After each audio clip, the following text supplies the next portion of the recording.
This video talks about the conversation weaving process that we are energizing using the new social system map for the Weaving Lab. We're looking here at the conversation weaving view on the map.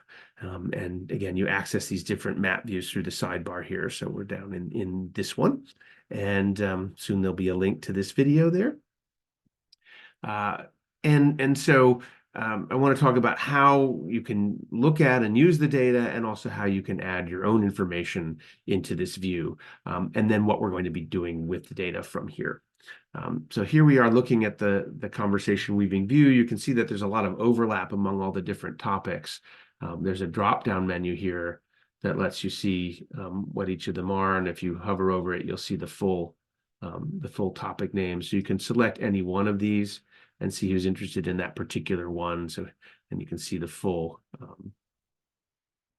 expression of the topic here at the top. And you'll notice also that there's some coding around some of the individuals here. These are people indicating interest in support roles. So some folks are just saying, I want to show up as a participant, which is fine.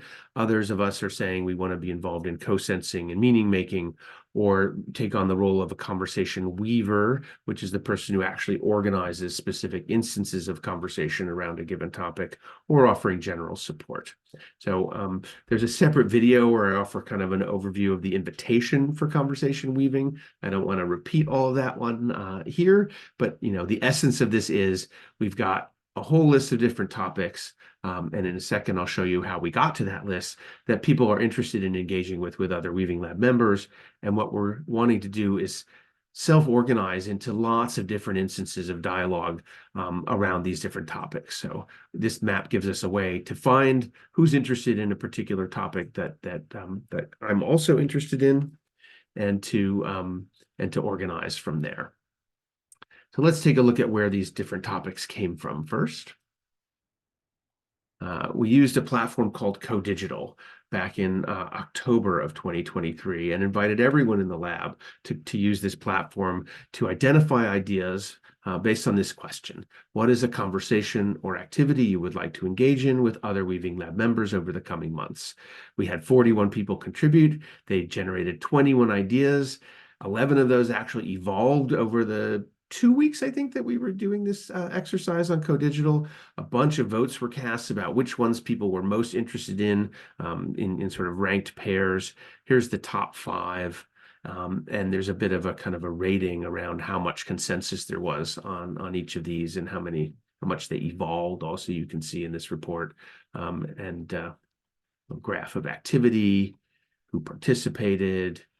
And then here's the full list of the 29. And what we did is we took the top 10, but one of these really felt like it made sense as 2 separate conversations. I'm not seeing exactly which one it is here. It might have been number 10. In any case, we broke that into 2. So we wound up with 11 that we invited people to show connections to on the map. And the way that you show connections on the map is through this other piece of software, SumApp. Hopefully all of you if you've gotten this far, you're familiar with this. There are other videos about how all this works, but just the short version to summarize it here is that this is part of your profile. So everybody's got their own mapping dashboard in SumApp. That's how you create your profile on the map, and add a picture and all of that. And if you go to the profile tab, there's a section about conversation weaving.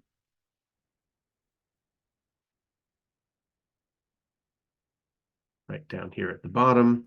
And if you check off that you're interested in participating, you see the list of the conversations that came from that CoDigital instance. And you can also say how you'd like to participate, and whether you're interested in those support roles that I mentioned before. So that's how we're collecting the data that then becomes visible here. And again, so among other things, we can sort by that data. So for example, we can see what are the languages people want to weave in, and let's just say who said they're interested in conversation weaving who also speaks Arabic. And right now we have 2 people that are in that category. There are about 80 people who put some kind of data on the map, but in many cases right now that's just their name. So hopefully by the time we get into actually organizing these conversations in January and February, there'll be a little bit more of a critical mass. But even if it's just two of you, that might be interesting. And so what you could do here is is look at the profiles. If I'm Faris, for example, I can pull up Sandra's profile. I can go down here to conversations I might want to participate in and see if any of these were ones that I was also interested in, and then just go ahead and contact Sandra. She's given us her LinkedIn. Some people also have email or WhatsApp information here. So you can do this on your own. And as I mentioned before, we have, oh, you know what? That was just that one. Oh, maybe that was just the Arabic, right? So, okay, so let's get rid of that filter. So we're looking at everybody again. If you want to know how I'm manipulating things here, there's another video about just how to use the map to do all the different things I'm doing. But I wanted to show you that we can filter by the roles as well. So there's this set of folks that have said they want to be conversation weavers. And these are the people that we're really, in some sense, relying on, and encourage anybody who wants to organize at least one conversation on a topic of interest to check off the box that puts you in this category. But these folks have committed to, or at least expressed an interest so far in organizing one or more conversations on one or more of these topics. So you can look forward to seeing invitations from them around these if you've put data on the map indicating that you're interested in playing in this way. And there's one other tool that I want to show you, and this is going to be highlighted also in an email that's going on right now.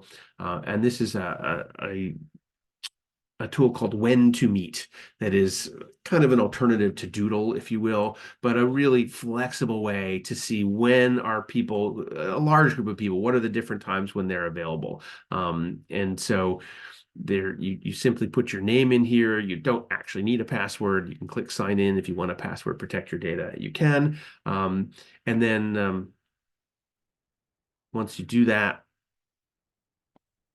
you get this window here, and you can highlight different things to show when you are or not available. And it's quite simple to fill this in, and it defaults to your time zone. But, and when you see this, this will be in your time zone, but everybody's putting the data in their own time zone. And so you can see, here's right now where everybody, we only have 3 of us who are on the map so far, are available. But other times when other people are. So this will help us in our self-organizing process, and particularly will help the conversation weavers to see, when I know that, who's interested in the conversations I'm trying to organize, I can then go here and see when are they available and are there any overlaps. Or maybe I can just see that, I'm not available at a time, but here are 2 people that said they wanted to talk about this together, or 3 or 4 people. And as a weaver, I can send them an invitation and just saying, we've noticed that that's the case, and would love to have you connect. The one other thing that we'll be developing as this goes forward is a way to harvest what's happening in each of these conversations. And we're going to start out just essentially with a single Google Doc for each of them, where either you can take notes, or you can put links to notes, or links to a recording if you make one, or a transcript, etc. And that will give us at least kind of the raw harvest from all the different instances of a conversation. With those single Google Docs, either having the harvest information or pointing to it in other locations. So that's the plan. Look forward to this experiment, to failing in all kinds of interesting ways, as well as succeeding in having it be a great way for us to connect with each other more, and learn and identify some things that are of value to each of us in the particular work that we're here to do together. Thanks so much.